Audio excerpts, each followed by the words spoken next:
Comme d'habitude, à 5 heures du matin, avant le lever du jour, Fang Xinzhong monte à bord de la voiture d'un parent éloigné et se dirige vers son studio en ville.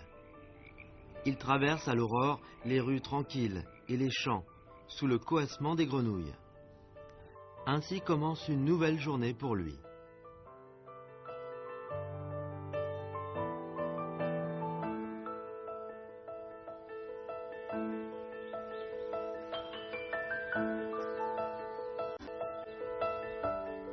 Un jour, en début d'été, en marchant sur le sol mouillé de la pluie nocturne, un vieil homme habillé sobrement traverse silencieusement la cour ombragée. Personne ne sait qu'il est le grand artiste qui maîtrise l'art sculptural de briques de Huizhou, vieux de plus d'1 millier d'années.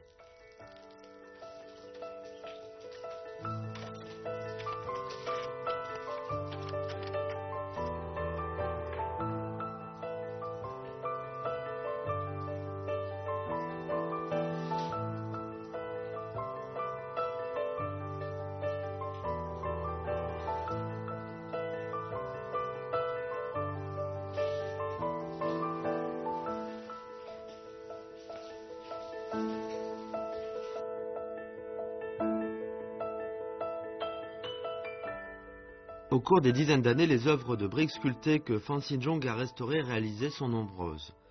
Dans ce métier, depuis la plus haute antiquité, les artisans n'exécutent que des travaux commandés. Le vieil homme n'a pas gardé une seule pièce de ses œuvres. Comme il vieillit, se rappelant la mise en garde par les vieux artisans du village, on n'aura plus la force de tenir le burin quand on aura dépassé l'âge de 65 ans. Même si on aura la force, la vue ne suivra pas. Pendant que sa vue est encore bonne, il envisage de réaliser une œuvre par lui-même et de la léguer à son fils. Il médite sur le design de cette œuvre depuis longtemps et la baptise une famille de Huizhou.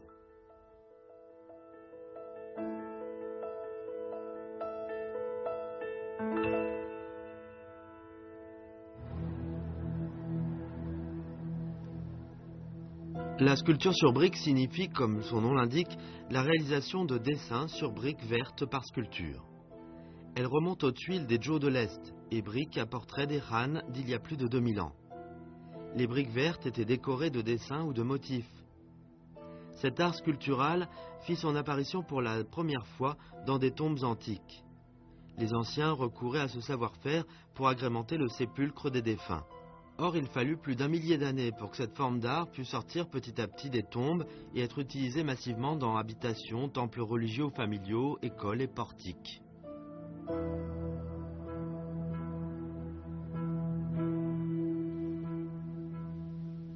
Le savoir-faire de briques sculptées atteignit son apogée sous les dynasties Ming et Qing.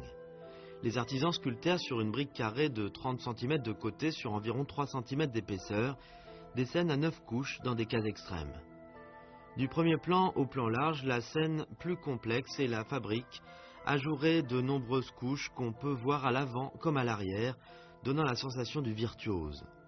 Pour l'ordonnance de la brique sculptée, on commença à utiliser les méthodes de rouleaux verticaux et horizontaux qui donnent une impression solennelle et sérieuse. Quant à la réalisation, une série de techniques furent développées, formant des écoles de styles distinctes qui varient d'une région à l'autre. Les sculpteurs de briques furent appelés artisans sculpteurs. En tant que designers et réalisateurs, ils assumèrent 2 fonctions, artistes et artisans. Les artisans sculpteurs de Huizhou, originaires du fleuve Xi'an, jouèrent un rôle prépondérant dans l'apparition et le développement de cet art.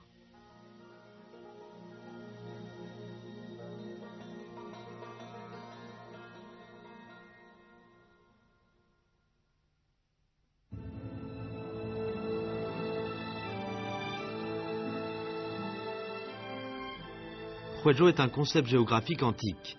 Dès la dynastie Qin, la région fut instituée comme une circonscription administrative et sous les Song, la région fut baptisée Huizhou, regroupant traditionnellement les districts de Shesian, Xiaoning, Yisian, Wuyuan, Ximen et Jixi.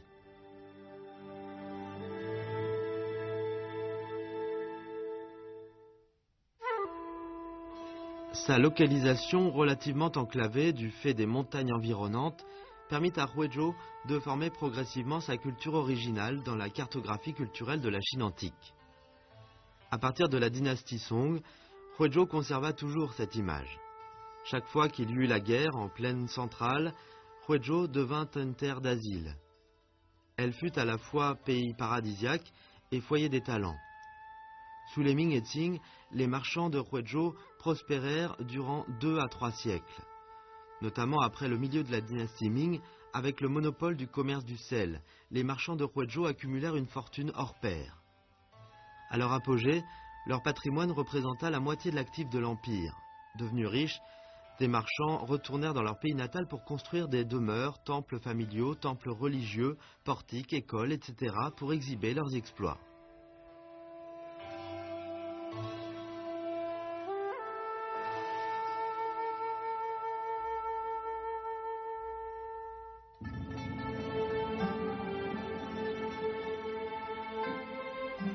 L'utilisation massive de briques sculptées dans les habitations fut fortement liée à l'émergence des marchands de Houezhou. De tout temps, le gouvernement des dynasties successives en Chine décréta le protocole de construction très hiérarchisé des habitations civiles, ce qui incita les marchands de Houezhou à dépenser plus d'argent pour décorer les édifices par la sculpture, cela pour faire étalage de leur puissance. Entre le milieu des Ming et la fin des Qing, les briques sculptées de Houezhou rivalisèrent d'éclat durant 3 ou 4 siècles. Elles furent extrêmement nombreuses, riches et belles. «前世不修，生在徽州，13、14岁往外一丢。”这什么讲法呢？就是讲我们的人多地少，养不活自己，就13、14岁都要出去谋生，出去学生意了，家里都是妇孺老幼。那么男人要出去做生意，这个妇女都要送出村口，送到廊桥，走出廊桥以后呢，就在这里远远的眺望。一旦得知男人要回来了，也在这个窗口远远的眺望，天天坐在这里盼他回来。徽州人在外面不管做了多大的官，赚了多少钱，都要回来修房子，为了尽忠睦族。我们这里有一个民间有个说法，叫千日门楼百日房，修房子要2、3年就完成了，但是内部的装修、细部的雕刻跟门楼的装饰就要好几年。这个把请来大量的这个人工巧匠，把这个他们的才艺全部都施展在这个上面。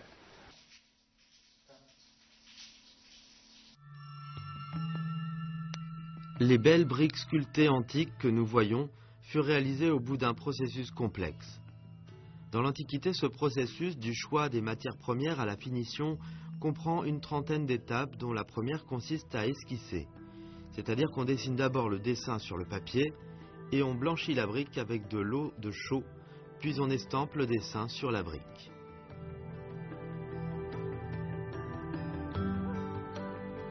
À la différence de la peinture normale, pour raison d'ordonnance spatiale, la sculpture sur brique doit observer une loi particulière. La faute d'un sculpteur novice de brique fait fréquemment est de négliger la position où la brique sculptée sera posée à une hauteur plus élevée que l'homme. Tenant compte de la particularité, hauteur de la vue, proportion et la structure des éléments du dessin de la brique sculptée diffèrent de celle d'une peinture ordinaire.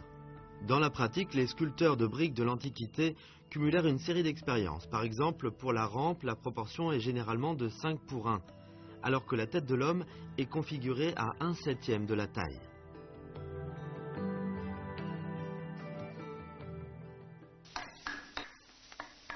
L'esquisse étant faite, on commence la première opération du burinage, l'ébauchage.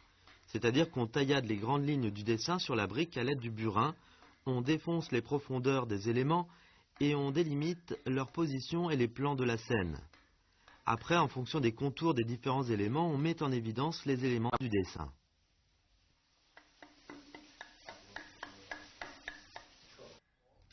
Durant la sculpture, l'artisan doit donner à la brique verte des centaines de milliers de coups de burin, parfois plus énergiques, parfois plus doux. Comme l'œuvre ainsi réalisée sera soumise à l'épreuve des intempéries sur des centaines d'années, la brique doit répondre aux impératifs de solidité et de souplesse.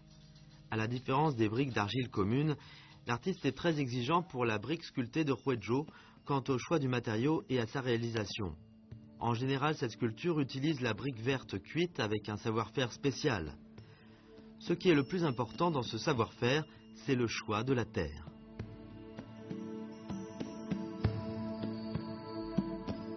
Depuis un millier d'années, dans la région de Huizhou circule une expression. La meilleure terre est sur la rive nord du fleuve Sinan.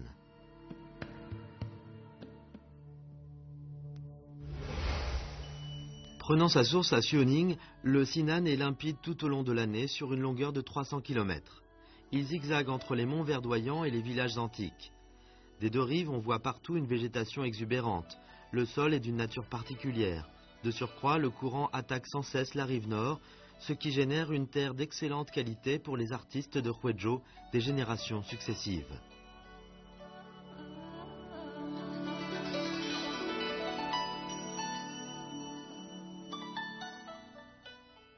我们这个灰砖这个砖雕跟土质很大的关系。这北岸的土呢，它柔，它做起来没有气泡。南岸的土不能用吗？因为这个根据这个水势水流啊，我这个新安家的水势流，北岸的土，北岸呢这个弯道比较多，它这个弯道多，它的冲积土啊，这个弯道这积的土多。南岸的一般都是沙子比较多。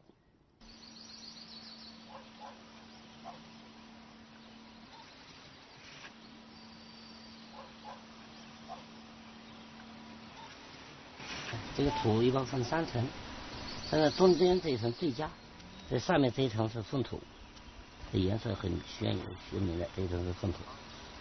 在底下中间这一层呢，这一层土是很好，这个是最佳的。在底下这个黄土，黄土里面呢也不是讲不能用，做除了做这个砖雕的产品，其他的产品还是能做的，但是它的质量和上面对比就有个差距了。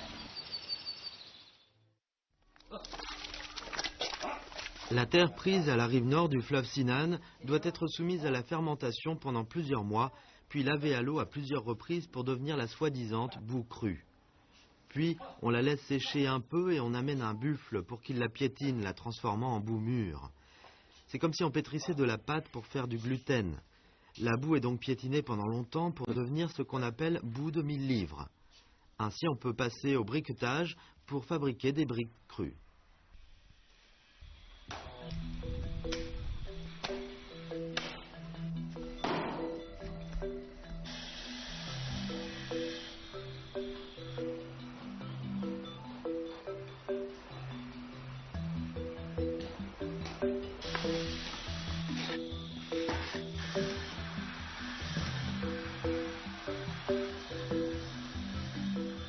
'Quand les briques crues prennent forme, on doit les sécher à l'ombre avant de les mettre au four pour la cuisson. Ces ébauches, faites de terre puisée au bord du fleuve, à l'issue d'une dizaine d'étapes de traitement, sortant du moule et posées bien alignées, ressemblent à des soldats en attente d'ordre pour partir en guerre. Sous le temps chaud et humide de l'extrême sud de l'Anhui, ils ne font aucun bruit, en attendant que l'humidité intérieure s'évapore petit à petit. Le sud du fleuve Yangtze est pluvieux. Couvrir les briques de paille permet de les protéger de la pluie. Ce processus de séchage à l'ombre nécessite souvent plusieurs mois.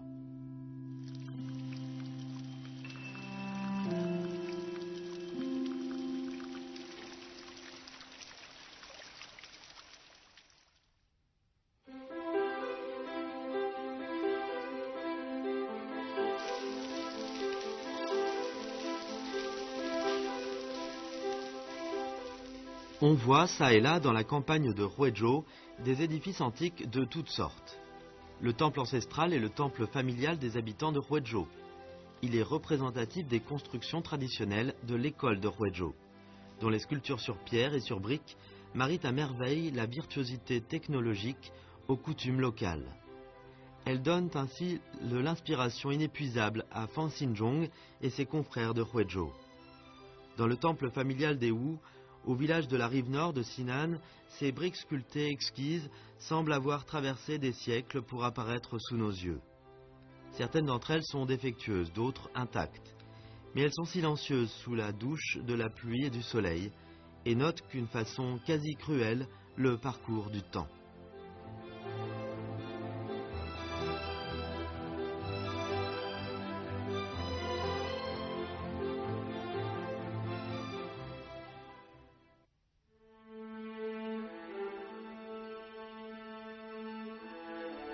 Sur cette terre de Huizhou, riche d'histoire, de beaux édifices antiques sont omniprésents.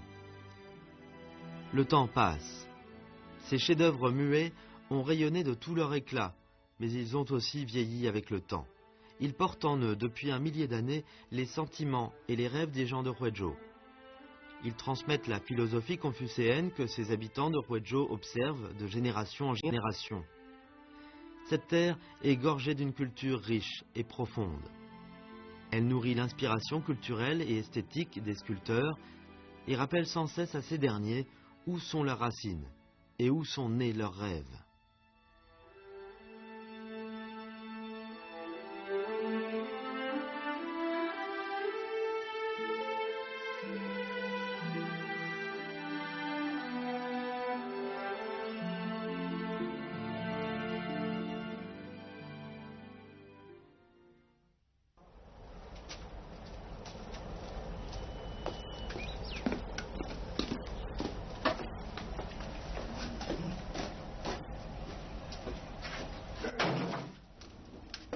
La cuisson des briques vertes est un important chaînon dans la fabrication de briques selon la méthode antique.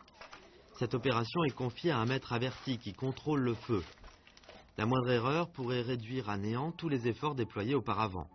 Quand les briques crues séchées à l'ombre sont posées dans le four, du scellage de la porte suivi de l'allumage à la fin, la cuisson dure plus de 15 jours.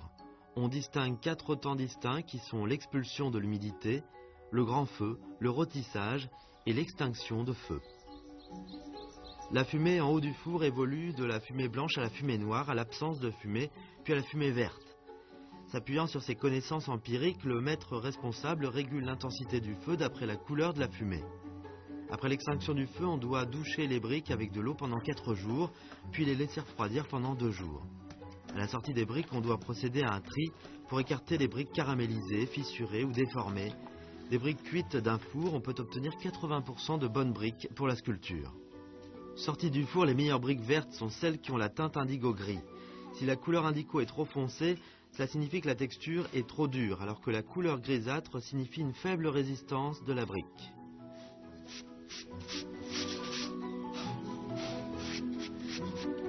Si la brique est trop tendre, le burin rentrera trop facilement. Si elle est trop fragile, le burin risquera de casser facilement la brique. Le juste milieu est le meilleur. Quand la brique verte brute est prête, on la passe dans un outil spécial pour la meuler à l'aide du sablon jusqu'à la rendre aussi polie qu'un miroir. Une telle brique doit être de nature pure et fine. Elle ne doit renfermer aucun gravier ni impureté, sous peine d'affecter sérieusement la sculpture.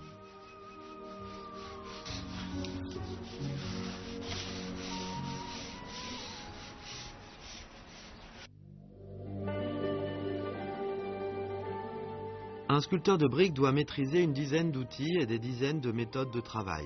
Sur une brique de 30 cm de large et d'environ 3 cm d'épaisseur, il travaille avec ses burins et gouges, coup par coup, pour galber tous les éléments dans les plus subtils détails. Il doit tenir compte de la forme, de la proportion, mais faire attention aussi aux profondeurs de la scène. Durant des mois, pour traiter à bon escient chacun des endroits à buriner, il doit faire preuve de la plus grande patience et persévérance. Selon les exigences imposées par le professeur à l'élève, une œuvre de sculpture sur brique ne doit pas comporter plus de 3 défauts. Dans le travail, la seule chose sur laquelle l'artiste s'appuie, ce sont ses expériences et sa perception cumulées au cours de sa pratique antérieure. Dans un certain sens, son œuvre est pratiquement un miracle.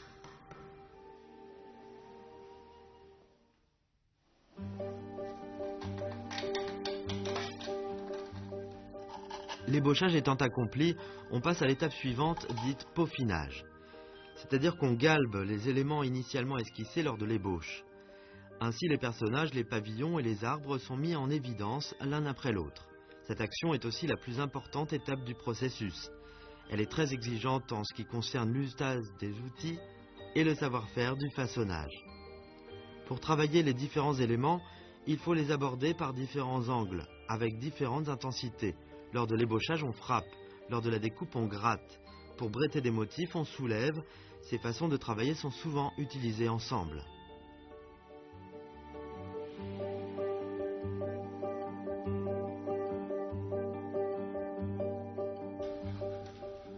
La brique sculptée doit être façonnée à plus de 2 cm de profondeur, en donnant au moins 6 mets plats, pour que chaque élément soit mis en exergue. Le matériau de la sculpture sur brique est la brique verte unicolore. Mais sous la lumière, une œuvre ayant les plans distincts peut donner une riche coloration gracieuse. Cet effet ne peut être obtenu que grâce à l'artiste qui façonne de façon subtile, selon le principe de la perspective, pour qu'on ait l'impression multicolore devant un objet unicolore. Par exemple, la robe que les personnages portent est sculptée avec des motifs concaves profonds, alors que les manches avec des motifs concaves superficiels. La barbe du personnage est représentée avec des lignes concaves relativement profondes. Ces dispositions, prises avec soin, permettent à l'œuvre de manifester sous la lumière de riches couleurs, noir, gris et blanc. Voilà la plus grande particularité des briques sculptées.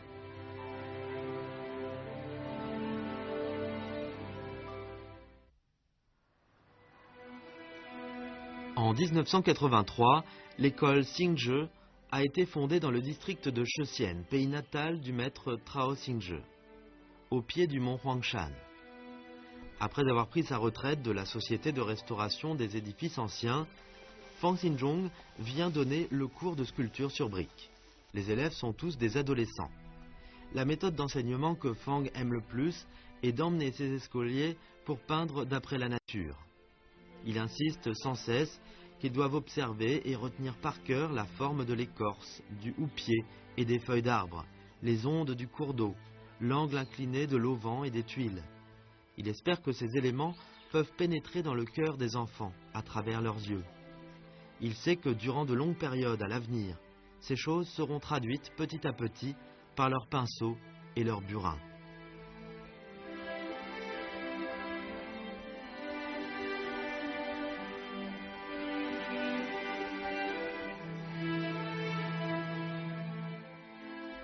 Il aime aussi flâner tout seul dans les jardins Mingyuan et Qingyuan à Tiancro. Dans ces jardins sont conservées une vingtaine de demeures antiques de style de Huizhou datant des Ming et Qing. Il se promène longtemps dans ces parcs, en compagnie de la mousse, de l'ombre d'arbres, des briques silencieusement, pendant tout l'après-midi. Parfois, à force d'y rester longtemps, il a l'impression que ces vieilles habitations traversent le temps pour venir dialoguer avec lui, alors qu'une autre personne de lui-même semble appartenir à cette époque lointaine. Tout en ces lieux lui semble familier et cher.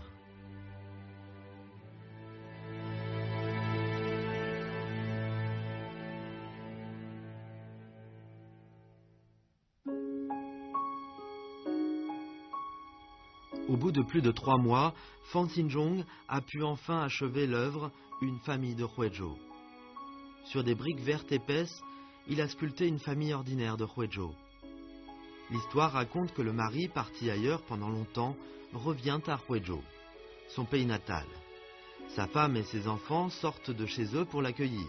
Le mari tend ses bras avec impatience. La femme, toute joyeuse, a l'air confuse. Et les enfants sautent de joie. Autour d'eux, ce sont des pins verdoyants, alors que le ruisseau limpide murmure devant la porte de leur maison. En tant que sculpteur de briques, il réalise pour la première fois de sa vie une œuvre pour lui-même. Dans cette histoire, il y a son attachement à son pays natal, au maître Trao Xingzhe, qu'il admire, et aussi à son grand-père. Il y a plus d'un siècle, ils ont quitté leur pays natal. Pour le rêve des enfants pauvres de pouvoir aller à l'école, ils ont traversé la moitié du territoire du pays en pleine guerre et sont enfin arrivés à la tribune de la cérémonie de la fondation de la Chine nouvelle. Bien souvent, quand il donne le cours aux enfants de l'école, il a l'impression que son grand-père le regarde à quelques pas de là. Il sait que ce qu'il fait est exactement ce que son grand-père et le maître Trao Xingzhe faisaient à l'époque, et cela lui suffit.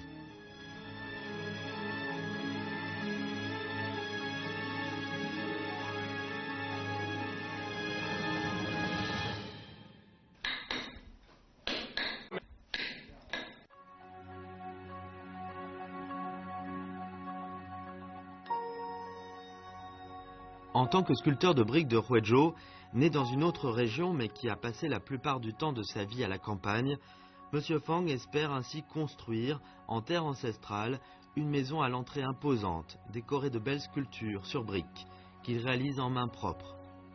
Les personnages, les arbres et les herbes vivifiants qui figurent sur ces briques lui sont familiers.